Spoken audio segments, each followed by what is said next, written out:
Türkistanlıq qarindaşlar, Şərq Türkistan xəbər agentliğinin xəbərlər proqramısını görüşünüzü qızğın qarşı alırıq. Ən aldı bilan xəbərlərimizin qısqacha məzmuniga göz ataylı. Türkiye qatarlıq 20'den artıq dövlətin vəkilləri Xitayning atalmış Şinjan Uyğur Avtonom rayonidagi siyosatini qo'llaydiganligini bildirgan. Tashqi ishlar ministri Salih Xudoyor apandining Hindistonning kelgusi bexatarligini kafolatlantirish degan temada yozgan maqolasi e'lon qilindi. Tönde təfsili məzmunlarını diqqətinizə sunumuz. Janubiy Xitoy ataganlik pochtasining 11 aprel kunidagi xabariga qaraganda Janubiy Afrika, Pokiston, Qozog'iston, Iran, Suriya va Turkiya qatorliq 20 dan ortiq davlatning vakillari Beyjingdagi kutib olish ziyofatiga qatnashib, Xitoyning atalmish Şinjan Uyg'ur avtonom rayonidagi siyosatini qo'llaydiganligini bildirgan va atalmish Şinjan bilan texnik quyuq iqtisodiy munosabatni taraqqiy qildirishga va'da bergan. Kutib olish ziyofatiga 21 elchini o'z ichiga olgan 49 davlatdan kelgan 50 dan ortiq diplomat qatnashgan. Bu faoliyat Ro'zayitda ilib berilgan bo'lib, yaqindan buyon tashkillangan eng chong faoliyat hisoblanadi ekan. Sharq Turkiston surgunda hukumati 10 aprel kuni Beyjingda chaqirilgan Xitoyning ishg'ol qilib olgan Sharq Turkistondagi irqiy qirg'inchilik, mustamlaka harakatini qo'llab, qonunlashtirish uchun xizmat qiladigan yig'inga qatnashgan 49 davlatning vakillarini aybladi. Ko'pinchisi Türk va musulmon davlatlardan kelgan 21 elchini o'z ichiga olgan 50 dan ortiq diplomat qatnashgan yig'in yolg'iz natijasizlikni emas, balki xalqaro jamiyatning qalbidagi axloqiy bir kirsning o'rnikidan iborat. Sharq Turkistondagi Uyg'ur, Qozoq, Qirg'iz qatorliq turkiy xalqlarga qarata yurgizilayotgan irqiy qirg'inchilik va insoniyatga qarshi jinoyatlarni o'z ichiga olgan insoniy krizis mavjud ekan, bu davlatlarning bundoq bir yig'inga qatnashishi vijdonsizlikdir. Bu Xitoy hukumatining xalqaro qonun va o'lchamlarga xiloflik qilgan mas'uliyatini surishti qilishdagi dunyoviy tirishchanliklarga qattiq ziyonliq. Sharq Turkiston surgunda hukumatining tashqi ishlar ministri Salih Xudoyor apandi bu davlatlarning Xitoyning planliq tashkillagan faoliyatiga qatnashishi ularning irqiy qirg'inchilikni tinch qo'llaganligini keskin muayyanlashtirdi. Bu insoniyatning mohiyatiga xiyonat qilishdan boshqa narsa emas. Biz dunyoni keng ko'lamlik vahshiylikni sodir qilib turibmi, jazolanmaydigan hokimiyat va'da qilgan iqtisodiy manfaatning naqshisiga tankash bo'lmasligini umid qilamiz. Begunohlarning qini xalqaro savdoning puli bo'lmasligi kerak dedi. Sharq Turkiston surgunda hukumatining Cumhur raisi Dr. Mamtuminali apandi biz kishilik huquq prinsipi bilan xalqaro jamiyatning harakati o'rtasida ro'shan farq borligini ko'rdik. Musulmon va turk davlatlarini o'z ichiga olgan nurg'un davlatlarning Xitoyning irqiy qirg'inchilikchi hokimiyati bilan qizg'in hamkorlashishi diplomatik munosabat bo'lmasdan, balki ular tashabbus qiladigan har bir axloqiy va diniy prinsipga xiloflik harakatdan iborat. Bu davlatlar Xitoy bilan bo'lgan munosabatni tabriklash orqali xalqimizga qaratilgan jinoyatlarga sherik bo'lib, bizga xiyonat qilishning o'rniga yordamlashish deb bog'lanish kerak bo'lgan diniy va qarindoshlikni yo'q qilmoqda dedi. Sharq Turkiston surgunda hukumati Turkiya va Qozog'istonni o'z ichiga olgan turk davlatlari va musulmon davlatlariga Sharq Turkistondagi insoniy krizisning rayimsiz haqiqatidan diqqatni chachgan Xitoy hukumatining bayonlarini maqtab mubolag'a qilganligidan qattiq g'azablandi. Bu davlatlarning rahbarlari axloqqa qaraganda iqtisodiy rag'batlantirishni tanladi. Ular nuqul iqtisodiy manfaat uchun irqiy qirg'inchilik siyosati bilan moslashdi. Biz xalqaro jamiyatni bo'libmi Sharq Turkiston xalqi bilan o'rtaq kultur va diniy aloqasi bo'lgan bu davlatlarning maydonini qaytadan o'ylanib, tarixning o'ng tarafida ching turishini talab qilamiz. Biz kishilik huquqni qadrlaydigan dunyodagi barliq fuqarolar, tashkilotlar va hukumatlarning bizning adolat chaqiriqimizga qatnashishini va Xitoy hukumatining Sharq Turkistondagi irqiy qirg'inchilik harakatini qo'llaydigan har qanday munosabatlashishni rad qilishini murojaat qilamiz. Sharq Turkiston surgunda hukumati xalqimizning huquqi va erkinligi uchun armoy-talmay kurash qilib, xalqaro jamiyatning e'tirof qilishi va qo'llashini qo'lga keltirib, Sharq Turkistonda uzun muddat mustamlakachilik, irqiy qirg'inchilik va ishg'oliyatni oxirlashtirishini tashabbus qiladi. Indazleniz xabar tori 12 aprel kuni Sharq Turkiston surgunda hukumatining tashqi ishlar ministri Salih Xudoyor apandining Hindistonning kelgusi bexatarligini kafolatlantirish degan temada yozgan maqolasini e'lon qildi. Maqolada Xitoyning tajovuzchilik, territoriya xiristlariga duchor bo'lgan Sharq Turkiston va Tibetdagi erkinlik ko'rishi rayon masalasidan halqib, Hindistonning egilik huquqi va bexatarligini qo'g'dashda intayin muhim ahamiyatga ega ekanligini, Xitoyning Sharqi Ladakh qatorliq Hindiston zaminini ishg'ol qilib olish va Arunachal Pradesh to'g'risidagi asossiz talablari Hindistonning strategik qiyinchiliklarini qaytadan baholashning ta'xirsizligini ta'kidlaganligini, Sharq Turkiston va Tibetning mustaqilligini ilgari surish chet elning manfaatiga uyg'un bo'lib qolmasdan Hindistonning davlat bexatarligi, iqtisodiy gullanishi va mo'l madaniyat meroslarini qo'g'dashning muhim ehtiyoji bo'lib qolganligi.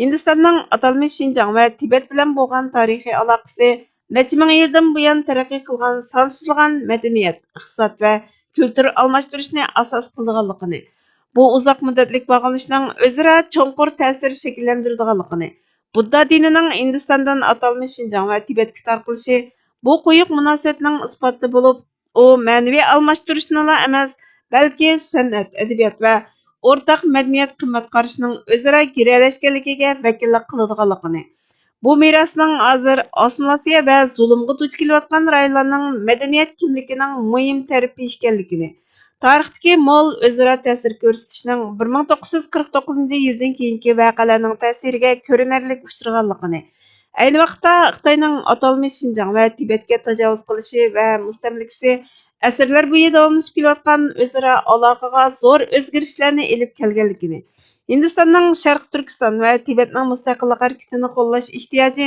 davlatning bexatarlik manfaati va rayon muqimligi bilan zich munosabatli ekanligini, Hindiston tarixdan buyon Xitoy bilan chegarani azaldan o'rtoqlashib boqmaganligini, Hindistonning 1949 yili ishg'ol qilingan Sharqiy Turkiston, 1950 yildan boshlab ishg'ol qilingan Tibet bilan chegaralanganligini, Xitoyning kengayimchilik siyosati keltirib chiqargan bevosita tahdid Sharq Turkiston, Tibet va Hindistonning Sharqi Ladakh zaminini ishg'ol qilishda aniq ifodasini topadiganligini, Hindiston zaminiga qayta hujum qilish va Arunachal Pradesh to'g'risidagi yolg'on da'vo bu rayonlarning mustaqilligini strategik majburiyat holiga elib kelganligini, Sharq Turkiston va Tibetning mustaqilligini qo'llash va an'anaviy bexatarlik andishidan olqib, sijil tinch chegara muhiti barpo qilishni, rayon va yer sharviy kuchning muqimlik va o'zaro hurmat qilish yo'nalishini asliga keltirishni maqsad qilgan strategik yiroqni ko'rarlikni aks ettiradiganligini, Hindistonning bu xil maydoni to'g'ri tarixiy xatoliklarga mulozimat qilib qolmasdan yana bir taraflama qarash va kengayimchilikka qarshi kuchlik uchur beradiganligini, u xalqaro munosabatning muhim prinsipi bo'lgan egilik huquq barobarligi va zamin butunligining muhimligini ta'kidlaydiganligini, Hindistonning bu mustamlika va ishg'ol qilingan davlatlarning mustaqilligini qo'g'dashdagi rolining texmi keng xalqaro qo'llashga ilhom berib, texmi barobar va odil yer sharviy tartibga tuhfa qo'shadiganligini, atalmish Şinjan va Tibetning mustaqilligini asliga keltirishni tashabbus qilishning iqtisodiy ahamiyati Hindiston va keng rayon uchun intayin muhim ekanligini, ishg'ol qilingan bu davlatlarning mustaqilligiga qayta erishishi yangi savdo yo'li va iqtisodiy koridor etish orqali Hindistonning O'rta Osiyo va uning sirti bilan bo'lgan aloqani ko'rinarli oshira oladiganligini, bu Hindistonning iqtisodiy hamkorligini ko'p xillashtirib, qiyinchilikni azaytadiganligini, bu o'zgarish savdoni taraqqiy qildirib qolmasdan, balki dunyodagi iqtisodning chidamchanligini oshirishni maqsad qiladiganligini, uning ustiga yemaklik ishlab chiqarish, kam uchraydigan to'pa mineral moddalari, qayta hosil bo'ladigan energiya, sayohat va texnika qatorliq sohalarga hamkorlik Hindistondala emas, butkul O'rta Osiyo va Janubiy Osiyo rayonlari hatto dunyo jamoatigami foydali bo'lgan yangilik yaratadiganligini va sijil taraqqiyotga yo'l ochadiganligini, Sharq Turkistonning Hindistonning eshayotgan iqtisodida intayin muhim rol o'ynaydigan neft, tabiiy gaz, tok, xom ashyo va paxta qatorliq energiya va mineral boyliqlarining borligini, bu boyliqlarga erishish Hindistonning iqtisodining o'sishiga ehtiyojli bo'lgan muhim mablag'larni kafolatlantirishdagi strategik fursat ekanligini, Tibetning mustaqilligining Hindiston va uning qo'shnilarining muhit va suv bexatarligiga bo'lgan ta'sirida muhim rol o'ynaydiganligini, Sharq Turkiston va Tibetning mustaqilligini qo'llash Hindistonning mustamlakachilikka qarshi turishdagi tarixiy kurashi va demokratiya, kishilik huquq va qonun bilan idora qilishdek yadrolik qimmat qarashi bilan cho'nqur moslashadiganligini, atalmish Şinjan va Tibetning davosini qo'g'dash Hindistonning erkinlik va o'z taqdirini o'zi belgilashning universal prinsipiga bo'lgan qat'iy irodasini namoyon qiladiganligini, bu pozitsiya chet elning ishg'oliyati va mustamlikasi ostida o'z huquqi uchun kurash qilayotganlarga kuchlik ittifoqlik uchuri avatib, Hindistonning dunyo sahnasidagi erkinlik va adolatni qo'g'dash rolini gavdalantiradiganligini, ishg'ol qilingan Sharq Turkiston va Tibetdagi xalqlarning mustaqilligini qo'llash orqali Hindiston Osiyodagi oldingi qatordagi demokratik davlat bo'lish o'rnini mustahkamlab qolmay, dunyoning kishilik huquqni qo'g'dash va demokratik boshqarishni kuchaytirish tirishchanligiga ko'rinarli tuhfa qo'shadiganligini, Sharq Turkiston va Tibetning mustaqilligini qo'llash Xitoyning Uyg'urlarga va boshqa turk xalqlariga va Tibet xalqiga qartilgan irqiy qirg'inchilik va insoniyatga qarshi harakatiga qarata qarshi maydonni bildiradiganligini, Hindistonning atalmish Şinjan va Tibetning mustaqilligini qo'llash majburiyati tarixiy, strategik, iqtisodiy va axloqiy jihatdagi mazmunlarni o'z ichiga olgan ko'p taraflama harakat chaqiriqi ekanligini, bu qo'llash jug'rafiyalik siyosiy hisoblashdan olib dunyo miqyosida erkinlik, tinchlik va adolat va'dasini o'z ichiga oladiganligini, Hindiston bu da'volarni qo'llash orqali o'zining manfaatini kafolatga ega qilib qolmasdan, balki texmi odil va muqim dunyo tartibini shakllantirishda rahbarlikni ilgari suradiganligini, hozir Hindistonning atalmish Şinjan va Tibet bilan ittifoqlashib, ularning dunyo tartibini shakllantirishda rahbarlikni ilgari surishi kerakligini, hozir Hindistonning Sharq Turkiston va Tibet bilan ittifoqlashib, ularning mustaqilligini asliga keltirish huquqini qayta ta'kidlaydigan paytining kelganligini, bu xil pozitsiya Hindistonning strategik aql farosati va axloq jasoratini emas, balki barliq davlatlar tinch va o'zaro hurmat qilishda o'rtaq mavjud bo'lib tura oladigan dunyoni namoyon qilib qolmay, kelgusi tasavvurini aks ettiradiganligi bayon qilindi. Turkiyaning Çanakkale urushida harbiy qismga yangidan askarlar keladi. Sirri Efendi ismli bir yüzbaşı askerlarni ko'zdan kechirayotganda Chechining bir tutamiga xina qo'yilgan bir askarni ko'rdi va "O'g'il bolami xina qo'yamdi" deb chaqchaq qildi. Askar "Men bu yerga kelishdan ilgari onam xina qo'ygan, sababini bilmayman" deb javob berdi. Qo'mondonning talabiga binoan u onasidan Chechini nima uchun bo'yganligini so'raydi.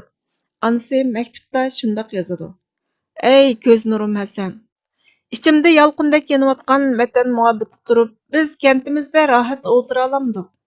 Sen cho'ng ajdodingdan, dadangdan kam emas. Men sening onang. Bizni Alloh yaratdi, vatan cho'ng qildi. Alloh vatan uchun bizni oziqlantirdi. Sen bu oilaning tanlangan qurboni. Hasanim, amaldoringga ayt. Bizning kentda qurbonlik qilinadigan qo'ylarga xina qo'yiladi. Men seni avlodlarimning orasidan vatan uchun qurbonlik qilishga atadim. Shunga Chechinga xina qo'ydim.